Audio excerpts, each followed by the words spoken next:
all-new Angel, lost and alone. The young the city has forgotten. Those who need Angel the most would rather die than trust him. You're gonna get yourselves killed. We gonna get you killed first! I'm getting the impression you don't like me too much. An all-new Angel.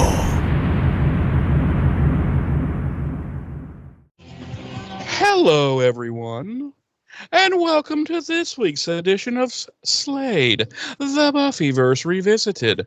I'm one of your hosts. I'm Grandmaster Flash. I'm your other host. I don't know music people, so I'm just James. Okay, he's just just James. This week we are going to be shimmying into season 1, episode 20 of Angel, Warzone. We are going to be doing that. That is a thing that's going to happen this week. That is a thing that's going to happen this week. Well, how are you? How have things been? I mean, it's been ages. It's been ages since it has been so long since the last time we've convened. Almost roughly 30 minutes. Right. Yeah. So anything new happened in those 30 minutes? I lost my entire lower half of my body. From the waist down?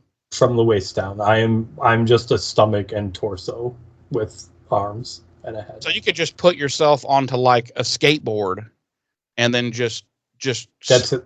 Use your hands to get around and like shake a cup and just say, I have no legs. I have no legs. That is actually how I have to get around now because I can't drive a car, obviously. And you're a beggar now. Well, no, I'm not a beggar. I mean, I still have a job. I can still type. Can you though? Yeah. What if you have to go into the office though? I can't. But what if you have to? But well, I mean, I can't. I had to tell them I won't be able to come into the office anymore. Well, what if they said, hey, just put your stump onto a skateboard, use your hands, and skate on into town? Yeah, right down the Kennedy Expressway. Yeah. What would be wrong with that? There's nothing. What would? Yeah. There's nothing. Nothing bad's gonna happen there. They're like, don't be a pussy, James. Okay. I mean, if they really want me in the office that bad, then they can send someone to my house. They can send pick me up and bring me in, or just to send someone to my house to carry me to the train station to put my stump on the train with my skateboard.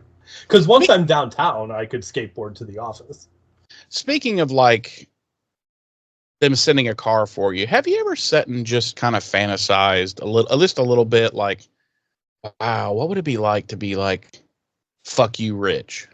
You know, like, send for my card, James. So, yes and no. I have thought about what it would be like to have like money, like to be able to do whatever I want, whenever I want, go wherever I want, buy whatever I want, all that kind of stuff.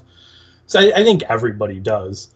Okay. But also I've thought about the repercussions of that, such as becoming the kind of asshole that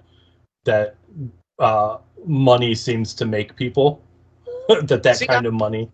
I truly, truly, deeply. This is Jeremy being serious, which you don't get that often. But I truly, deeply feel that that would not happen to me. Like, I really don't, because okay.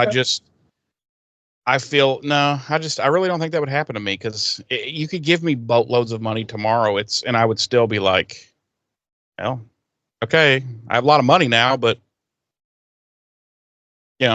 okay. It's like I would still never be like, I'm so much better than you, little plebeian. I don't know. Yeah, I doubt it would. Maybe you're right. I mean, I'd like to believe it wouldn't change me either, but I mean, it would definitely change you, because you have asshole tendencies. But I've already got asshole tendencies, so I have to believe that money and the power that comes with having money would just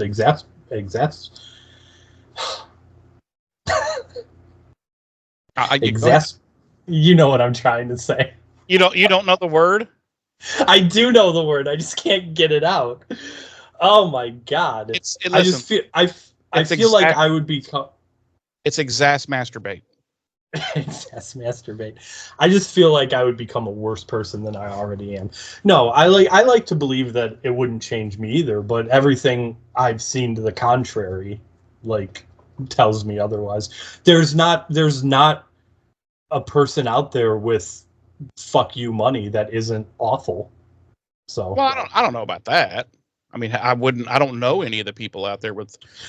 All I'm saying is fuck the 1%, eat the rich. Anyway, this week eat on the Angel. Rich. Yes. I already said what episode we're getting into. And I already asked you about your life, and you haven't let us know that you're now a stump. Oh, so no more Wang. You don't have a Wang doodle. I don't have a Wang doodle. No. Girlfriend broke up with me as soon as I lost my Wang doodle. Like while you were still at the scene of the accident and you're like fighting for your life, she's like, "Hey, James, look at me, James, look at me, look at me." And she's holding your hand and she's like, "Yeah, this isn't going to work. I'm out." She's like, your entire lower half is just like mangled, and it's probably all going to have to come off if they do manage to save your life. So this isn't going to work. Peace out, bro. And she left. And she literally just lets go of your hand and it hits the fucking concrete and you're just like, wow. Yeah. And then as she turns to leave, she farts on you. And she's like, loser. Right. Hopefully your woman doesn't listen to our show. She does, but I think she'll find that amusing. We're dead. Why would you go and tell this new lady that you do a show with a sick, demented human being? Why would you do that to yourself? I don't know. Just to backtrack real quick, I do like those memes you see floating around where it's like, if I won the lottery, I wouldn't tell anybody, but there'd be signs. Did you see the one I put up some time ago? Well, my favorite one is one that I put up some time ago, and it's like this like suburban street, and there's like house, and then Castle Grayskull, house. That's the one I put up too. So yeah. Oh, is it? Yeah. Well, I did it before you, so I'm better than you. Anyway. Probably. But yeah, because I mean, I feel like that's how I would be. Like I said, I would like to believe that it wouldn't fundamentally change me. But like you, it's like, you know, suddenly I live in Castle Grayskull, and like there's a Batmobile parked in front of Castle Grayskull. You know, I think the only way it would change me is that I would probably become even more introverted and more just like keeping. Because then you could afford to literally have everything delivered right to your house. Yeah, like literally everything, including hookers and blow. Oh, wow. Yeah. Okay. Wow. Listen, James, I don't hide anything, all right? I live my life in the open, and I live my life a quarter mile at a time. I was going to say, do you also live at 1/4 mile at a time? Yes, I do.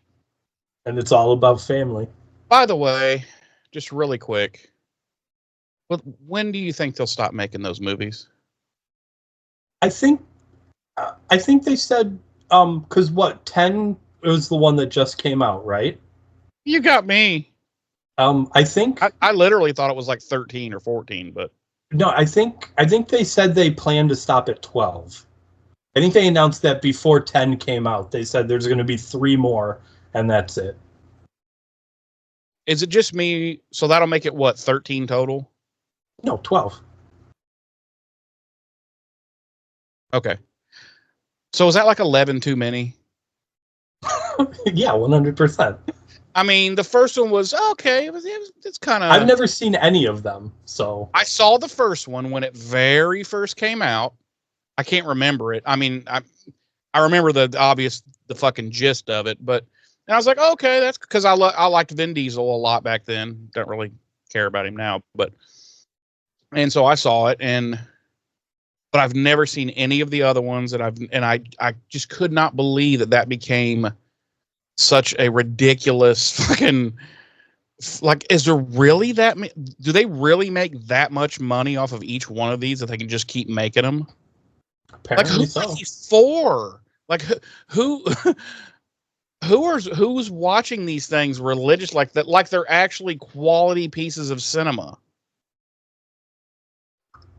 You can't tell me because I don't know.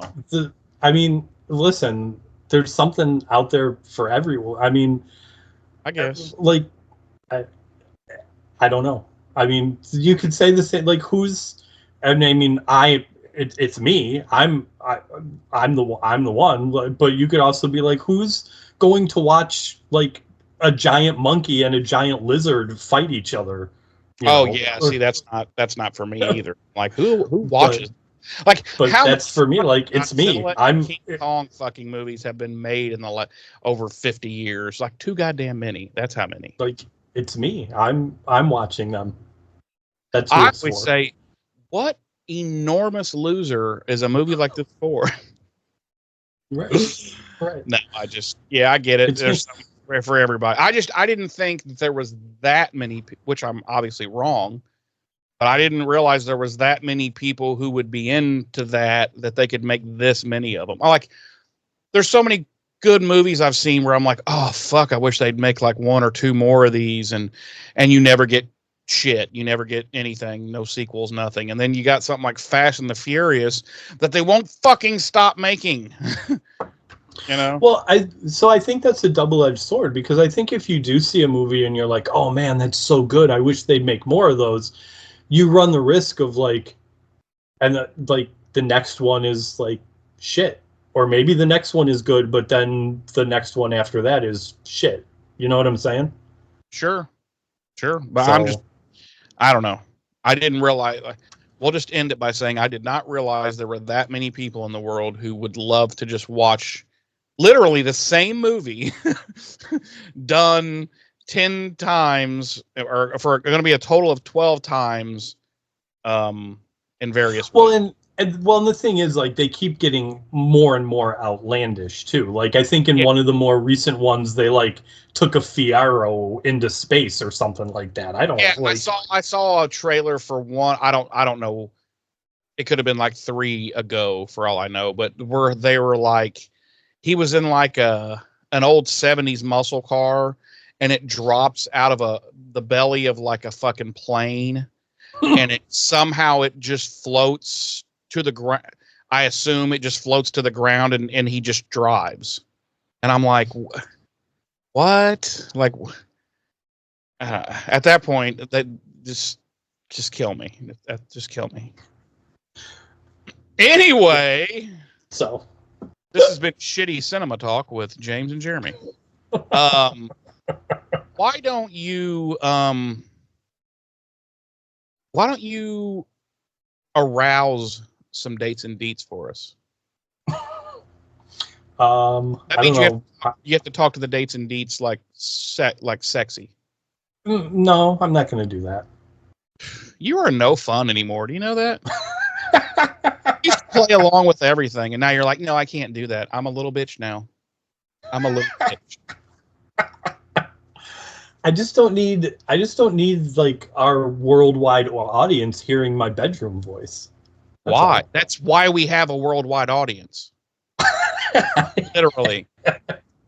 They're here to hear and see these stupid things. Listen. This show is about stupid human tricks. That's why people listen to us, because we're stupid and ridiculous.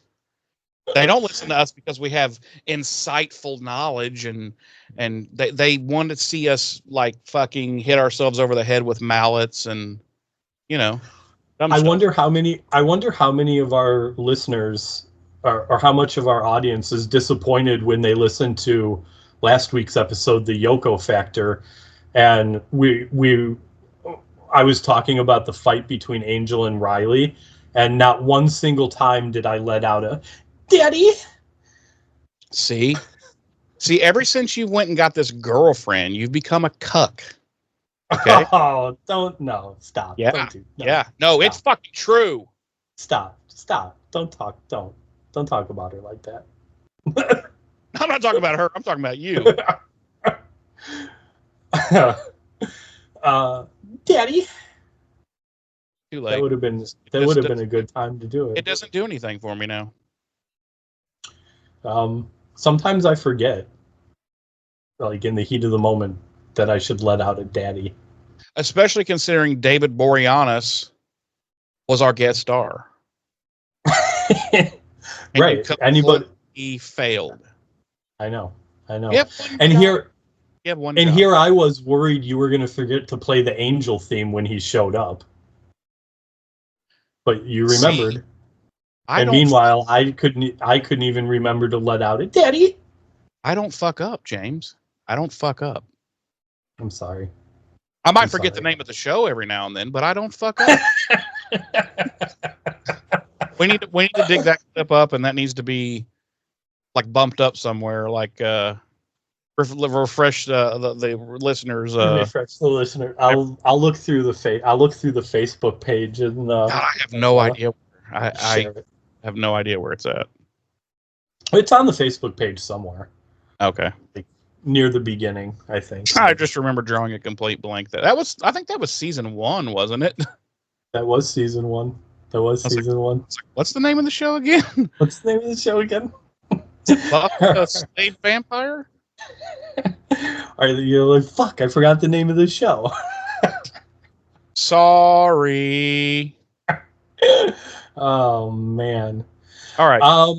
Anyway, as previously stated, we will be shimmying into Angel Season 1, Episode 20, our 20th episode of the series overall, Warzone. Our episode director this week is David Straighten, and as opposed to David Gaydon. Was that last week's writer? No. I was making a joke because his name is Straighten. Now I see what you did there. Yeah. Okay. Our episode credited writer this week is Gary Campbell. Our original air date was May 9th, 2000 on the now defunct WB network. Our Nielsen rating was 3.2 million households when it first aired, ranking it 85th out of the 128 primetime shows airing on network television for the week, and third out of the 16 primetime shows airing on the WB for the week. Our regular cast, as always, includes David Boreanaz as Angel, Charisma Carpenter as Cordelia, and Alexis Denisoff as Wesley. Our guest stars this week include Michelle Kelly as Alana, Maurice Comte as Chain, Mick Murray as Knox, Joe Basil as Lenny, David Herman as David, Sam Parma as Bobby, Sven Holmberg as Ty, Rebecca Klingler as Madame Dorian, Kimberly James as Lino, Ricky Luna as James, and J. August Richards as Gunn. Who? My episode synopsis reads, as Angel aids a nerdy billionaire out to retrieve some compromising photos, he encounters a group of young street kids defending their territory against invasion from a nest of vampires. Mine is similar. This is weird. Mine reads, as Angel helps a nerdy billionaire retrieve some compromising photos, he encounters a group of street kids. Are they street kids or are they street adults? We'll get into that. They're supposed to be kids. We'll get into that. Because the Gunn actor is, I think, 43 and a half at the time of film. But when has that ever stopped Hollywood? It's true. Anyway, encounters a group of street kids defending against an invasion of vampires. Period. Okay. So yeah. No, just kidding. So yeah, once again, very similar, just slightly reworded. I wonder why that is all of a sudden. I think the powers that be have decided that they need to get us more in line with each other. Maybe that could be. So they're making sure that happens. They're making sure that happens. we open as a gang of vampires corner a young girl. This is Alana walking alone down the street. And as they're closing in on her, the head, like the vampire leading the group, turns around and he sees a figure stalking towards them that we get a slow pan zoom up of. We see black combat boots leading into a long coat and the point of a sword. And the lead vampire is like, he says, what does he say? It's you or you No, or something like that. Oh, okay, yeah, maybe that is Yeah. what he says. He's like you, and as we get the final reveal of who it is, it's a young black man, and behind him is a group of other presumed vampire hunters, and he says into the camera, "You were expecting somebody else," and that is our cold open. Well, keep it going because I'm about to have to sneeze. Are you okay? You're not going to sneeze your heart out, are you? Like your lungs through your... My liver just came through my nose. Your liver came through your nose? All right. Okay, so when we come back, and by the way, as soon as that he looks in the camera and says that, I was like, what does he say? You were expecting someone else? And I was like, yeah, Angel. I was like, yeah, who the fuck is this guy? Right. I was like, yeah, I'm the star of the fucking show. That's who. Who the fuck are you, dude? And then when the vampire says to him, you, he goes, what the fuck's that supposed to mean? What do you mean, you? Because he's an angry black man. He is. No, I get what you're saying. Rightfully so. It doesn't really make sense though, because typically the what do you mean that would precede like a you people type comment, and the vampire just was like you. Yeah, so fair enough. I'm not good at making racial jokes, so you'll just have to take it as it comes. That's what she said. So we come back, and Cordy, Wes, and Angel they appear to be in a pretty nice like penthouse apartment in the midst of a party. Wes in particular is looking quite dapper, I must say. Quite a fine suit he's wearing. Cordy's always looking fine as wine, if you know what I mean. And Angel looks exactly the way he always looks. They go over and they meet this guy who's sitting off by himself, and his name is David Nabbit. And he's related to who? To Dag Nabbit. Well, Dag Nabbit, and his cousin on his mother's side is Roger Rabbit. Oh, okay. Okay. God. Jesus. You think they really did that on purpose? Dag Nabbit, David Nabbit? I don't know. It was just the first thing I thought of. It's pretty funny. Thank you. Come to find out, he is the But host. here's the question. Is it funnier than your Roger Rabbit joke? Oh yeah. Okay. You ruined, in fact, you ruined the Roger Rabbit thing by saying Dag Nabbit, because I was like, fuck, why didn't I think of that? So, I'm glad we can both agree that I'm so funnier it was than better, and yet at the same time, fuck you.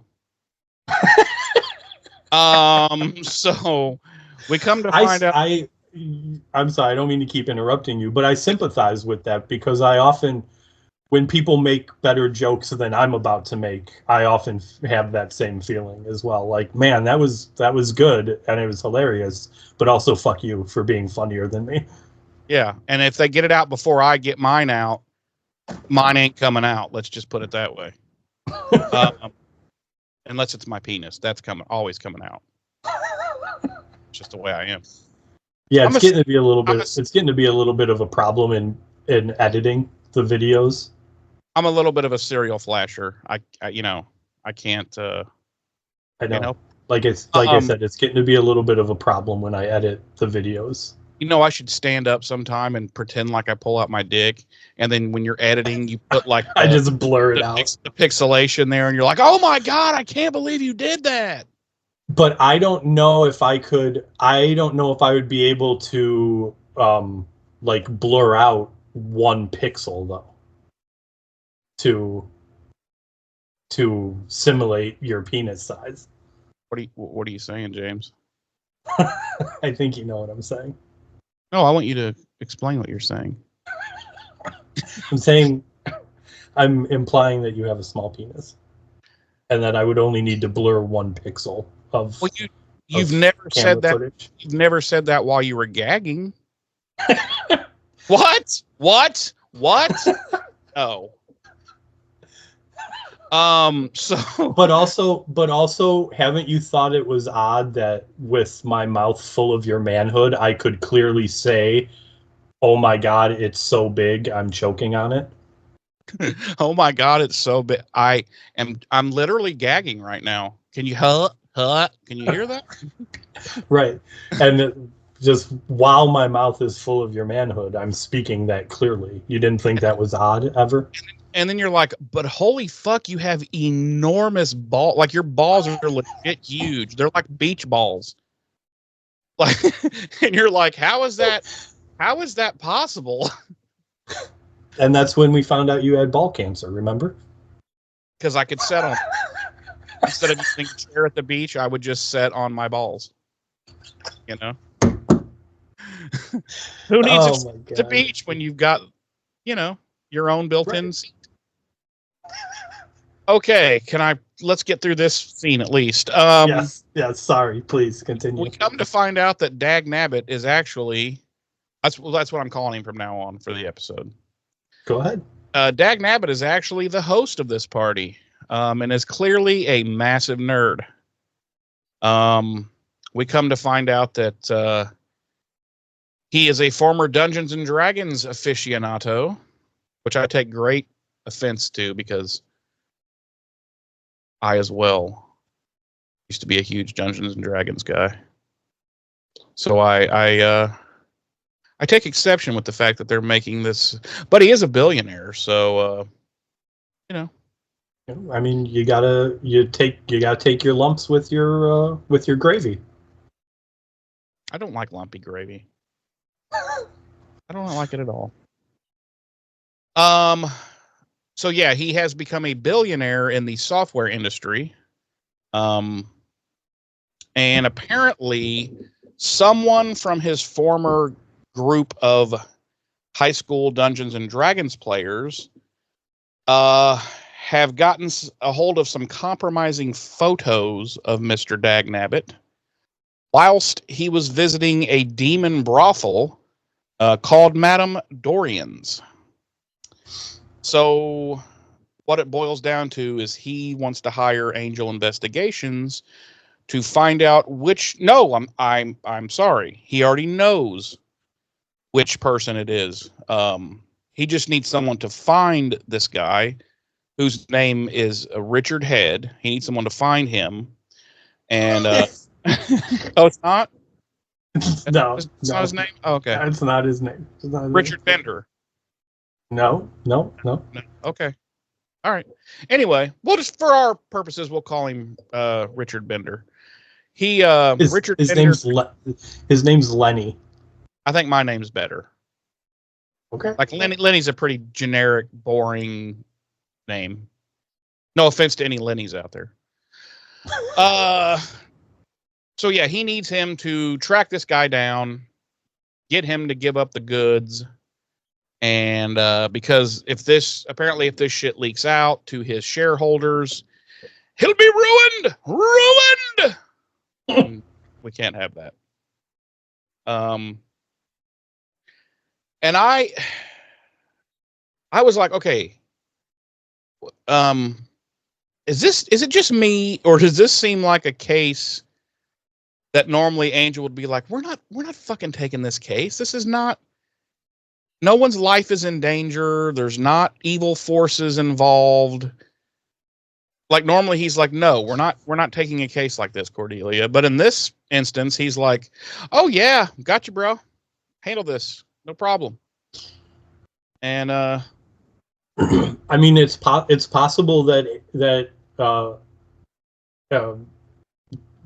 Dag Nabbit told them how much he would pay them up front. I don't think he did, because later on he hands them a check, which apparently shocks the fuck out of all of them. So, well, maybe not, but also like in that regard, like someone could tell me, I'll pay you $1 million if you do, if you do this job for me, and I would be like, all right, $1 million, sure.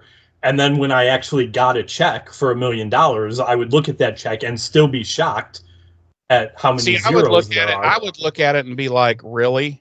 Like, you couldn't throw me a bonus? No, I'm just kidding. But money wouldn't change you, asshole. No, not at all. I mean, I would immediately start slapping the help, but other than that, no your newly hired help. Right. No change. I would immediately start sexually harassing all women. I mean, that's what rich guys do, right? That is what rich white men do. Yeah. Okay. Well, I want to stick with what's known. You have to play into it. But also, to tie into what you said, we're also seeing in this very first scene a very different Angel too. Well, I mean, not very different, but he is very different. I agree. Like he even cracks a fucking joke. Yes, he does. Like, because Cordelia says she misses the smell of money or something like that, and she comments about how she can smell it.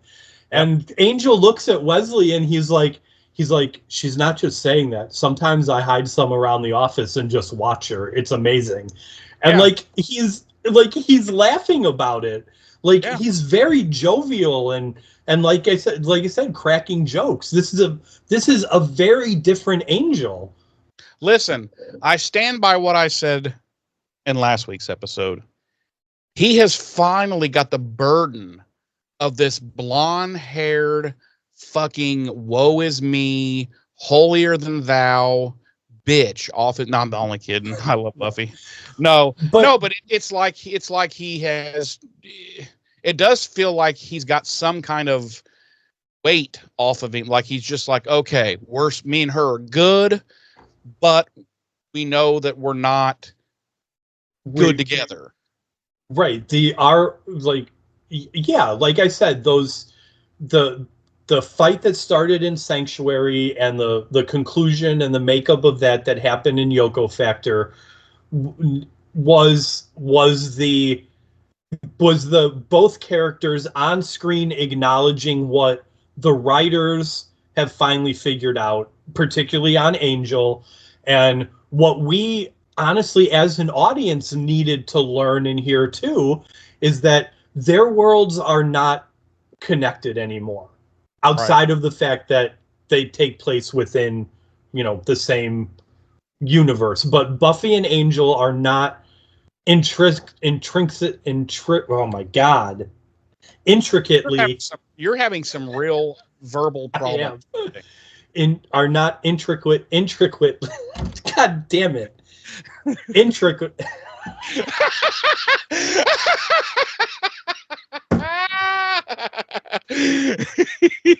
That was good. Let's go for 4. Maybe 4's the charm. No, fuck it. Just go on. Just go on. They are intricately. That shit was good. Okay, but we all get what you're saying. Right, that they're not linked together anymore. They're not part of each other. Linked. They're not. We're just gonna leave out the extra verbiage. But yeah, like their worlds aren't part of each other. They're not part of each other's worlds anymore. Right. And it's led to this more jovial Angel. Yeah, it's like we all know that Buffy and Angel will always be the greatest loves of each other's lives. And they know this. But they also know that they can't be together. Right. And it's it's cool that they're able to go about their own things in their own places, doing the same jobs in different places.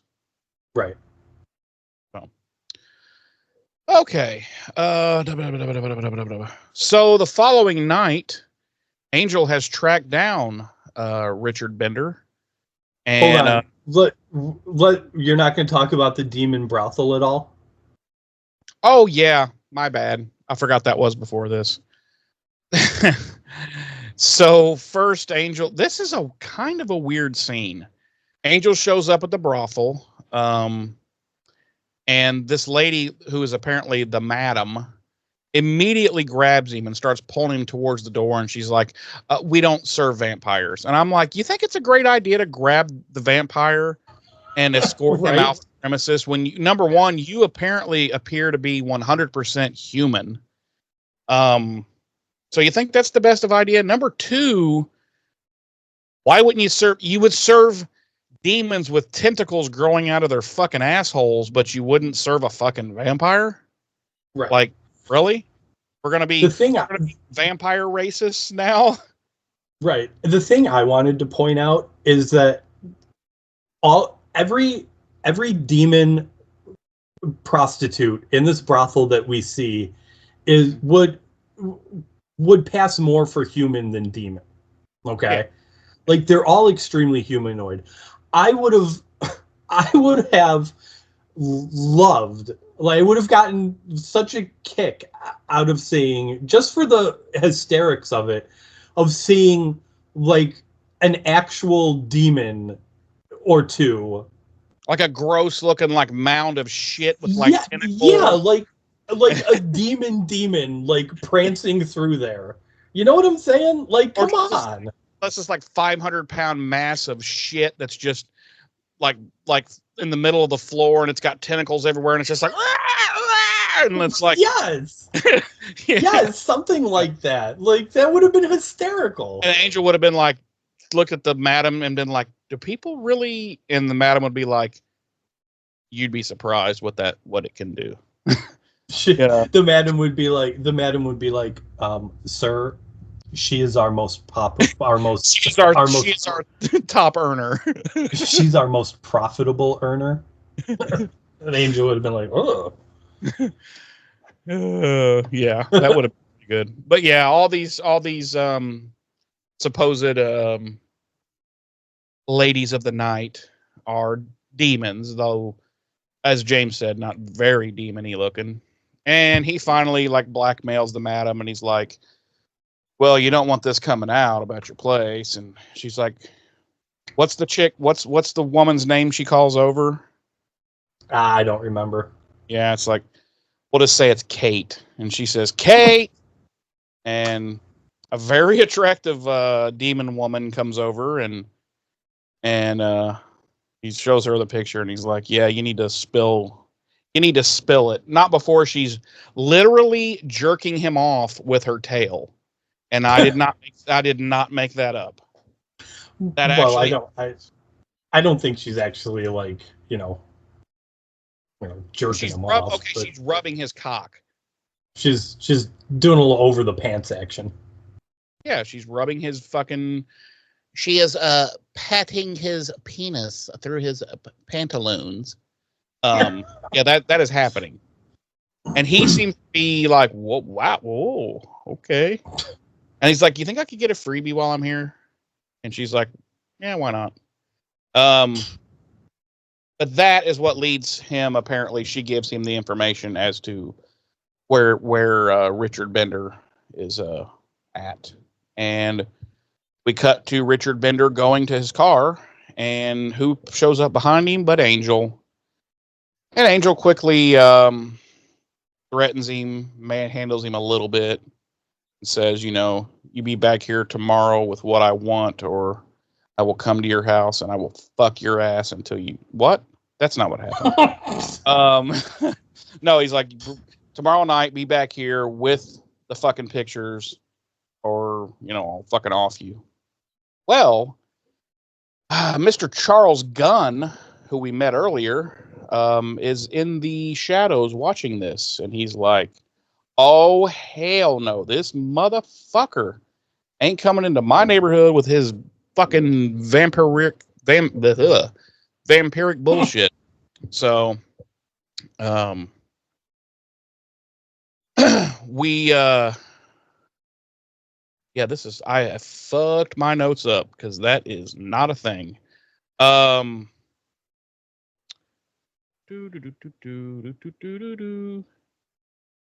Anyway, wow. Yeah, my shit is all off, bro. Can you take over for a minute? Because I skipped a whole bunch of shit. It's in the wrong place. Yeah, you skip the whole vampire and gun fight. Yeah. Yep. So, well, I'll backtrack a little bit. So, well, who even care? The people have watched this episode. They know what's happened. We skipped over the part where Gunn and his people fight all the vamps and some shit goes down. Blah blah blah blah blah. They go back to their hideout. They play fucking Yahtzee, and shit happens. Right, and then they hear that there's vampires coming their way. So Gunn and this other guy go to check it out, and that's when they see Angel in vamp face intimidating Lenny. Right.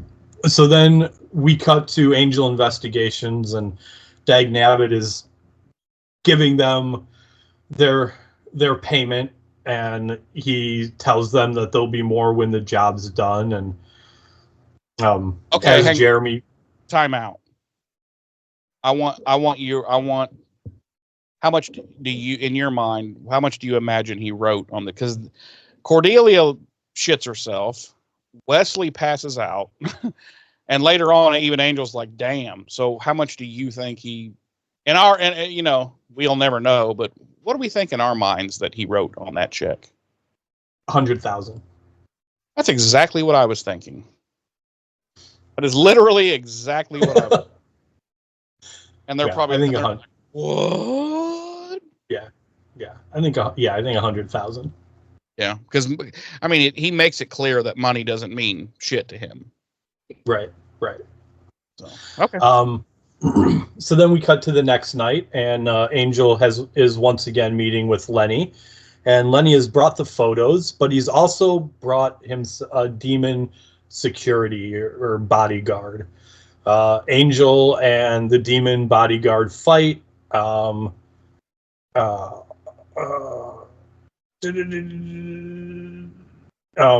Angel kills the demon and takes the photos. And as he's starting to get away, he is shot from behind with a wooden stake by Gunn and his group of vampire hunters. And they chase him, and he runs into it looks like an abandoned warehouse, but it turns out that they steered him that direction because the warehouse is booby-trapped all throughout with all sorts of various vampire-killing traps. He finally gets cornered by Gunn and the rest of the gang, and one of them accidentally fires an arrow from what? No, when Gunn's sister comes over, she accidentally sets off another trap. One of the firing okay. set up, and he sees it, and he throws his hand over real quick to save her life. Okay, yeah. So they've got Angel cornered, and Angel grabs Alana, like, I get like trying to stop, them from killing him. Like, well, also use her as a human shield because he doesn't want to get shot. So he ends up like tossing her to the side, and like Jeremy said, that's when it happens. She hits a trap, and that triggers another trap, and it sends a bolt flying towards her, and Angel reaches his hand out, and the bolt shoots through his hand but doesn't go all the way through, so he saves her life. And the bolt is metal, so he's like, you guys don't even know what you're doing, Right. So So yeah, Angel's like, you know, he tries to tell them that they're fighting, on the same side, and he tells them that they're going to get themselves killed. And like Jeremy said, he pulls the arrow out of his hand and he's like, this is metal. Who was this going to kill? And Gunn's like, so you're going to try and pretend like you're different than the rest of them? And Angel's like, yeah, and then I'm going to pretend like I didn't just save her life. And Gunn's basically like, don't ever show your face around here again. And they all take off. And Angel's all like, fine, I fucking won't then, bitch. And he turns sachets away. Really quickly. Yes. I got a problem with the picture thing. First of all, why would the guy bring the fucking pictures to start with? He brought his goon to kill Angel. Why would he even fucking bring them? But number two, just because he brought some printed pictures doesn't mean that, like, oh, we can't have the fucking roll of film or the negatives still. The negatives, right. To make more, I don't know. Right. But whatever, we'll go with it. So then we cut back to Angel investigation, and Cordelia is doing Jeremy's absolute favorite thing, dressing Angel's wounds. Why is it other times he can get major damage, major battle damage or whatever, but he doesn't need any kind of, dressings or he doesn't like, around forever. But then sometimes he's like, I'm only 50% for the next, few days here till I can recoup from all this. I'm like, I don't know. It's just so fucking inconsistent. And Wesley's looking at the apparently very, very graphic nature of these pictures. And Angel even, that's upside down. And yeah. Wes is like, that doesn't even look pleasurable. And Angel's like, doesn't it though? And Angel ends up heading off to find he guesses that if these kids are like protecting themselves or hunting vampires in that area, that there must be a nest of vampires. So he goes out to try and find it. And then we cut to Gunn and Alana and Chain in their hideout talking about Angel and what his motivations were for helping them. And at that point, they are bombarded by smoke bombs being thrown through the windows into their hideaway, which forces them, It's tear gas, but which forces them to run outside into the daylight where they feel like they're going to be safe.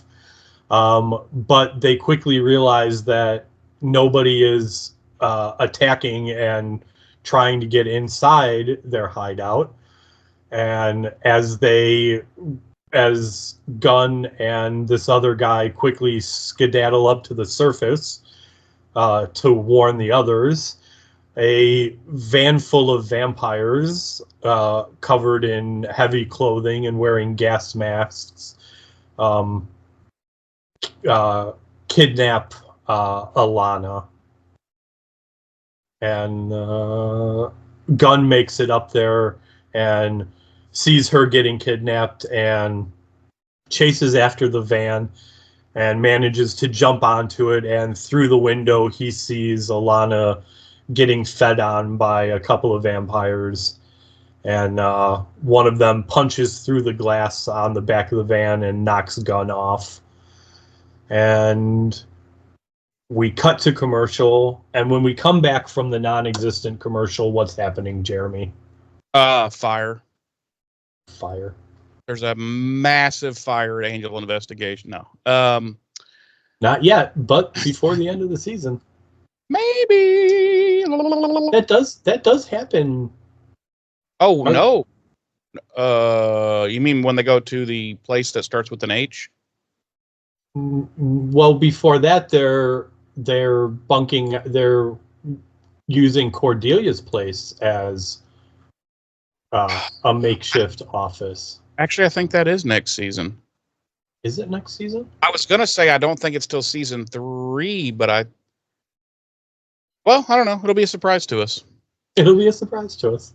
Yeah. So Angel offers his help to Gunn, to help track not only help track down this nest and be rid of them, but also to save his sister, Alana. And Gunn, instead of smartly accepting said offer, basically tells him to eat shit and pushes him into a meat locker and locks it before they leave their hideout to go to this nest. And Angel's like, wow, why do I, you know what? Why do I try? I'm just going to have a nap. And he just goes to sleep. He's like, fuck him. Let him die. No, we get to the nest location, and Gunn is like, all right, give me 10 minutes to check shit out. And then Chain is like, well, what about if you're not back in 10 minutes? And Gunn's like, well, just come in and kill everything. And I was like, well, sounds like a plan, boss. So Gunn goes on inside, and who does he run into but little sister, who is now, as he quickly realizes, become a vampire. And they have a big, I guess, heart-to-heart, go back and forth about, how hard they had it growing up, but he always looked out for her and always saved her from stuff. But now she's the strong one and the fast one. She's like, want to see? And then she literally, like, punch shoves him like 60 feet through the air. And I'm like, he's dead. Like he's dead. He's dead. There's no coming back. Like, if that happens to a human body that's standing perfectly still, that is internal damage that cannot be repaired. So he's now dead. Guns now dead. And the episode ends. And that's the end of the episode. It really should, but no, he's okay. And she's basically she's basically saying, let me turn you, because then all this worry will be over with. We'll be super strong and we'll live forever and blah, blah, blah. And he's like, okay, fine. So she gets vamp faced and she goes up and she goes to bite into him, and he just straight up murders her. His own sister. He just stakes her, and she briefly looks at him like, fucking really? And then she dusts. So I really like this scene because, well, for one, it's extremely emotional, which is a great introduction to this character. Yeah. What? I'll bring it up in my rating and stuff. Okay. Which, in my opinion, and I have a feeling from what just happened that you might disagree, I think is a great introduction to this character. But no, it is. Also, I agree with you. Yeah, yes, I agree with you with that. But I also like the scene because as Alana is dusting, we see Angel standing behind, like in the shadows, like he watched what was going on. Yeah, and like I don't know, there's just something about that reveal, like through the dusting Alana. Like it's just a really great shot. Like it is. Like cinematically, like cinematography wise, it's just a great shot. It absolutely is. So then the rest of the Vamps show, pretty much at the same time the rest of Gunn's crew shows. So now there's a big group of them, and it's time. It almost looks like the Beat It video, Michael Jackson. And I'm waiting for somebody to break out in song, but Angel's basically like, listen, you all can leave here and get to live. He's talking to the vampires, because this city and these kids in my city are under my protection. And the annoying leader of these vampires is running his mouth and walking towards Angel, and he's like, you know what? Who the fuck are you? And Angel just immediately stakes him, and he's like, the name's Angelus. And I was like, oh. Yeah, he's like, the name's Angelus, and I wasn't really talking to you. Yeah, yeah. So And I get. Well, I'm sorry. I'm gonna interrupt you. Like, I like that. I like that too, because also I want to point out that he doesn't say that anything's under his protection. He says that this is his territory. okay, yeah. And then when the guy's like, "Who the hell are you?" He says the name's Angelus, and I think that's deliberate. Like, I think he I think he understands that, or he knows that even though these might be young vampires, if they go back to other vampires and they give that name, that fucking name holds weight. Well, yeah, yeah. And I would say even the young ones have heard stories about Angelus, so they're like, "Oh, fuck." Right, right, Because they take his offer and they all immediately fuck right off. right, right. And um so then we cut to well, he tells him the deal is you leave town and you never come back here. And Right. they fuck right off out of town. So And well, and Gunn's like right hand guy is like trying to egg on a fight. Like, he's in Gunn's ear and he's and like, that's we came Chain, all right? That's Chain. I believe that's Chain. Okay. Or is that James? It's one of those two. Oh, But anyway, he's all up in Gunn's ear and he's like, we came all this way and we're not going to kill any vamps. And Gunn's like, I already did. yeah. And he's like, and it was my sister, okay? So it was rough. Wow, man. No, but so yeah, they leave. And today the battle has been won by the good guys. Then we cut to Cordy and Wes talking about the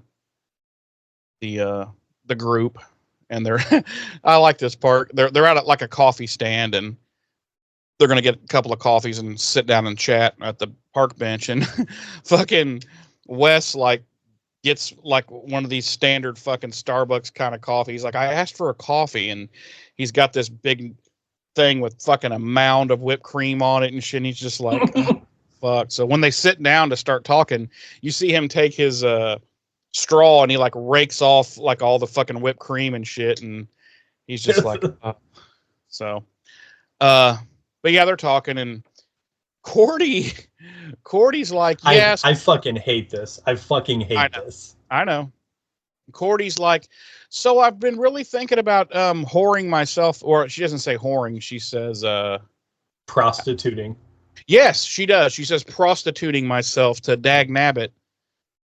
Because it'd be nice to be with somebody that's so rich and stuff, and she's like, basically she talks herself into the fact that he's not attractive, and they don't have anything in common, so the money just wouldn't be enough.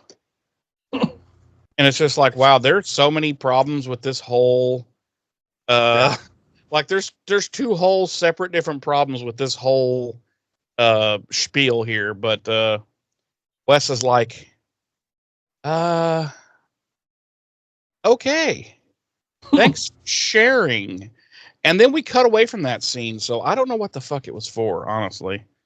It literally had to be to fill time. It had to be. It was so pointless. We cut to that night, and Gunn is up in it's either an unfinished building or a building that's kind of decaying, and he's just watching out over the city. And Angel shows up, and Gunn's like, God damn, where the fuck did you come? Just sneaking up on people and shit. No, but they talk a little bit, and Angel's like, bills for him for the thing with his sister and everything, and he's like, I'll be around. And Gunn's like, I don't need your help. And Angel's like, well, I might need yours. And then when Gunn turns around, of course, he's Batmaned away. He's disappeared, and Gunn's like, you creepy motherfucker, just show up, disappear and shit. But yeah, that's it. That's credits, and that's the end of the episode. That is the end of our episode. Spoiler alert. Gunn will go on to become a major character here. And they kill him off next episode. And he appears in every episode from now on until the series finale. Yeah. Oh, yeah. He doesn't miss a single episode, does he? Nope. He's in every episode. He has at least like one scene in every episode from here on. Yeah, you're right. Because I remember reading that one time, and he was like the only, other than Boreanaz, I think he's the only character that appears in every single episode. Yep. What was something else I read that I thought was interesting? Special effects supervisor Lonnie Peristier refined the dusting effect used when a vampire is killed, beginning with this episode. Showcased best in Gunn in the scene when Gunn stakes a vampire that's kind of like flying through the air and it dusts in midair. The new technique cost $5,000 per use and was dependent upon a CGI skeletal frame surrounded by obviously simulated dust, carefully matched to a projection of the live action actor doing whatever they're doing in the scene when they get dusted. So it allowed for a more organic transition from physical vampire to dust. But yeah, man, $5,000 a pop to show a vampire dusting. What's even funnier about that is that you could do that same effect now, probably 20 times better, on a phone in your pocket for free. Yeah. You know, that's amazing. Yeah. There was something else. So spoiler alert, Dag Nabbit goes on, like he's in a couple, I think 2 more episodes after this. He was actually theme in his dungeon master clothing at one point. Yes. He was originally intended to be a regular reoccurring character. Yes, he was. But the actor was having trouble fitting Angel filming into his schedule, so the writers just stopped writing scenes for him. Yep. Well, here's something I thought of too. I was like, you know what would have made this show, I won't say more interesting, but could have put a little spin on the show, is if they had met his character and his character became like their financier. Yeah, like their benefactor. You know, like they never had to worry about, oh fuck, how are we going to pay for this, pay for that, pay for, you know, because he just funded them because he just decides, hey, I want to be part of this, what you guys are doing. And I almost wonder, like, I'll have to remember, like, I'll have to see how he's integrated into the 2 episodes he does go on to be in. But I almost wonder if to some extent that wasn't the writer's intentions with making him a reoccurring character, was so that Angel Investigations would have some sort of financier, you know, to support them a little bit. But who knows? It would have been interesting. I would have liked to have seen it. Yeah. Jeremy, are you ready for this week's edition of Body Count? Okay. It's a shitload. And I'm just going to say 11. Very close. 10. Huh. I knew it was a lot, but I was like, fuck, there's no way to know for sure how many died in that big brawl unless you went through fucking screen by screen with, you know, it's... Right. Our music this week, Christoph Beck with Massacre, and of course, Christoph and Robert J. Krall with our original score as usual. Jeremy, could you please tell myself and our beautiful, lovely, wonderful listeners, fans, I should say, because listeners and viewers, how many Dungeons and Dragons do you give this episode? Well, I gave it 1 dungeon, but I gave it 3 dragons. Okay. For a total of 4. My rating is 4. Yeah, this is just a solid fucking... not only is it a solid, good episode, but this is a continuation, I feel, of the improvement of the show. And I really think that it continues just getting better and better until it gets to a plateau where they're in they're in like their zone, and it's fantastic. It's well written. It's well acted. My only reason I take a point away from it is for two scenes. The bullshit scene with Cordy and that horrific shit. I'm not even going to get into how and why that was so fucking dumb and just does not stand up well today. But also the fact that the photo thing was weak, really weak, and didn't really hold water. You know what I mean? Like, it's like, okay. Sure. So I'll take a point away. But it's a solid fucking 4. It's a good fucking episode. I mean, we get to meet Gunn for the first time, who, as you said, becomes a massive part of the show till the very fucking end.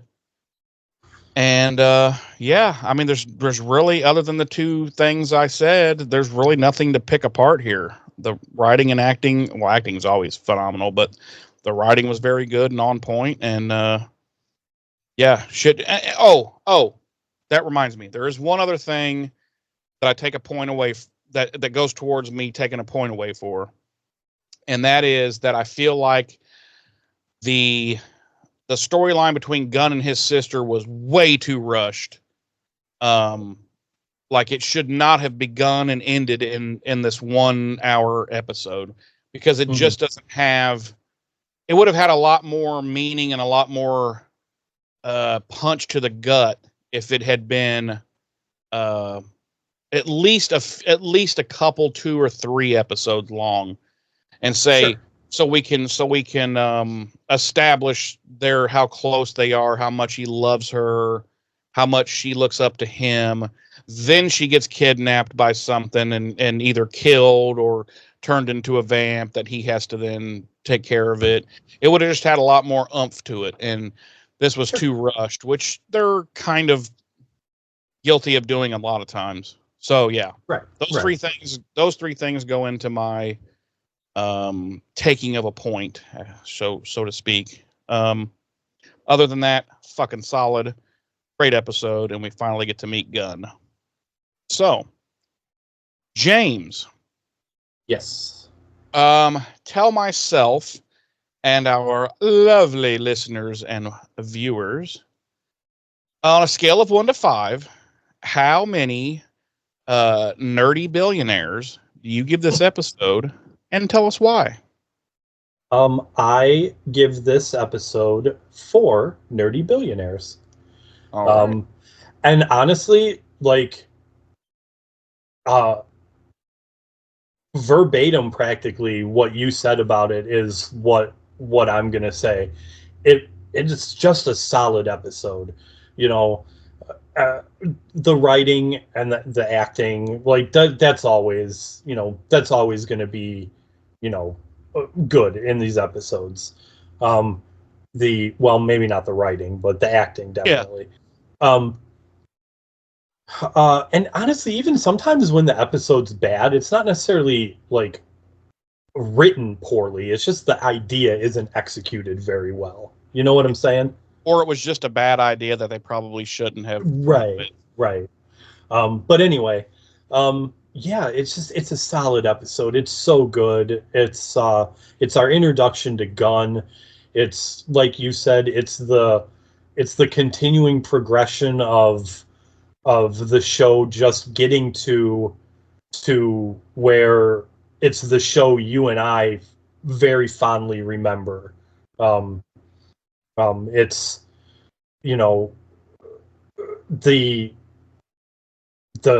the change in Angel, starting with this episode is again, I feel a progression of the character's development, starting with 5x5 and through Sanctuary, and then what we briefly saw of him in the Yoko Factor, last week's Buffy episode. he's just feeling more. It feels like the character feels more unburdened by things and is allowing himself to be jovial and, you know, crack jokes and whatnot. And yeah, like we just see more of that Angel going forward, more of a fully developed character than what we've gotten before. Yeah, and the ironically the things that it loses a point for with me are the same things that it lost point for with you. The scene at the end with Cordelia talking about prostituting herself to Dag Nabbit, I hated it. Like, there's no reason for it. It's unnecessary. Like, why? Like, no, it's no. So that the I as much as I liked the emotional introduction of Gunn, I would have liked to see it developed over a few episodes. I definitely think that would have helped in making the emotional impact that much greater. And the third reason is, listen, I feel like if you're gonna have a demon brothel, you fucking lean into the fact that it's a demon brothel. I don't need to see scantily clad almost human looking demon women walking around that brothel. I want to see full on Some weird shit. demons, weird looking shit walking around that brothel. Like, in my opinion. So Or you're like, oh, this is why people come here, because there's some weird shit. right. So yeah, a missed opportunity there, in my opinion. So those three things combined for me is what lost it a point. But yeah, it's a great episode, and we're still a little bit away from completely rounding out our cast, without giving too many spoilers. But I think we've got another season before we're fully rounded out there with remaining cast. Well, I think we meet one of them next season. And then, yeah, the season after that, we meet the final piece to the puzzle.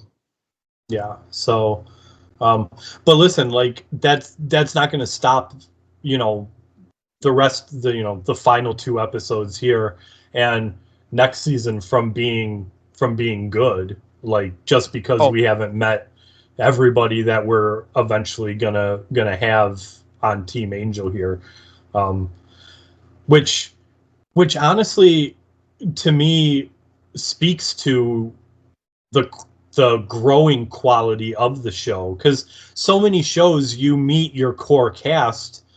Like, Buffy's a perfect example. You meet your core cast and who you're going to be with till the end of the line, and it never really changes. And I feel like it's easy to write to that, whereas with Angel, it's constantly growing and evolving, and you meet these people who just immediately click with everybody else, and you're like, man, like, that person needs to be a regular part of this, and they do, and it just grows the show in that regard.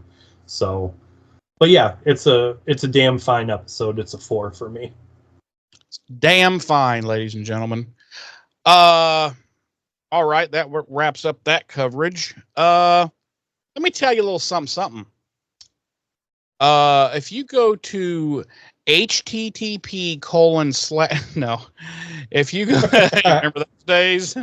Yes. You couldn't. Yeah. You had to type that shit in, boys and girls.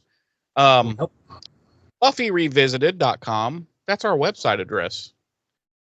And at that address, you will find links to our Facebook page, where you can leave comments and chit chat with other listeners and possibly sometimes James. It'll also link you to our YouTube page where you can actually watch this very episode. Whoa, wait. Yeah. I said it. Yes. This very episode. Yes. This very one. But wait a minute. We're doing it right now. How is it possible that if we're doing it right now, they can go and listen to it or go and watch it right now? Because then is now. But is now then? It is. You understand? Oh, fuck, man. Holy fuck, man. Yeah. Skull fucked, right? Jesus Christ. Yeah. Yeah. That's what she said. So our YouTube where you can leave comments also. And it'll also link you to our merch page, which is again not for profit. It's just something we decided to put up for the listeners who want to sport some gear for the show or, for whatever reason. That would be buffyrevisited.printify.me. And also our OnlyFans, onlyfans.com/nipples. Mm-hmm. And there you will find pictures of just our nipples doing things, just regular life things, sometimes gardening, sometimes... Well, James his nipple pictures will be a retrospective of when he had nipples. Yes. You know, so, no, we don't have a nipple retrospective. A nipple retrospective. But yeah, that's, and also buffyrevisited@gmail.com is our email address where you can, contact us there if you don't feel comfortable making comments or chit-chatting in public. You can get with James privately there. You will never speak to me there because I don't use it. But yeah. He doesn't even know the password, people. He doesn't know I actually originally created the account, and then I gave, before we started this show, and then I gave all the info to James, and I was like, okay, Merry Christmas. And it wasn't that long. What was it, about 6 months ago or something like that? I got a message on my phone that the email address to our show's email account had been changed, and I was like, oh shit, we got hacked. So I sent James a message, and I'm like, hey, did you by chance change the password to the show's email account? And he's like, yeah, I did. And I was like, oh, okay, cool. And I think you said, do you want it? And I was like, no. I don't what do I want it for? I'm not getting in there. Yeah. So the best part is, like, I had to jump through several hoops to change the password. Really? Because I didn't remember what the original password was, and I knew you didn't remember because I had asked you previously if you remembered what the original password was, and you were like, no. It was probably like, I don't know, hey, James, I'm your password or something like that. But and it's funny that you thought we had gotten hacked, because the reason I changed the password is because the Buffy Revisited email started getting all these emails with like invoices and shit, and like hey, God, I forget the name. We're pleased to welcome you to this and this, and like, here's your invoice for that. And I was like, somebody fucking like it is using our fucking email for to like buy fucking carpet and shit. Right. Yeah. Which, I mean, I guess you can, really change. They didn't even need to know the password for that. Like, So honestly, really what happened is one of you fuckers out there took our fucking email address and are using it to like make online purchases and shit. Assholes ask you for your email address instead of giving them yours. You're giving them ours. So we get all your spam and junk. Right. God, I didn't even think about that till now. Whoever you are, you fucking suck. You fucking suck, okay? Do you know how many emails I have to scroll all the way to the bottom of and be like, unsubscribe? Bro, Bro, listen. My main personal email address, I have had, it is a Gmail account, a Gmail address. And I have had it since Gmail first, before Gmail went public, where you had to get an invite from somebody who already had Gmail. So I've had that email address so fucking long. I get like 78,000 messages a day. And 77,999 of them are just straight up spam. And dick pills and shit like that. So I feel your pain. But anyway, that is all I have. James, do you have any closing thoughts, rants, raves, or promotions? Just stop giving out the Buffy Revisited Gmail address. Dude, you know that it's going to get worse now. Now people are going to be like, you know what? Fuck this guy. I'm going to give it out all the time now. People are going to be like, huh, that's a really good fucking idea. Yeah. I know it's an email. I know it's an email that actually exists. Why didn't I think about that? Yeah. All right. Well, thanks for joining us this week, everyone. Next week, we will be jumping into Buffy, Season 4, Episode 21, the penultimate episode, technically, Primeval. Yep. And we are almost done, James, at which time we can finally go to Switzerland and use the assisted suicide. Yes. That's our official announcement that Buffy Revisited won't be returning. At the end of the season, we have decided to go to Switzerland and engage in euthanasia. Assisted suicide. So we will not be back next season for coverage of Buffy Season 5. We are both going. No, neither of us have a life-threatening illness. We simply are tired. We're just tired. We're just tired. So we're not even tired necessarily of doing the podcast. We're just tired of everything else going on. Yeah, we're just sick of having to do all the other things we have to do in order to get to be able to have fun on our podcast. Right. If I could solely dedicate my life to my lady and the podcast, that'd be perfect. I'd be set.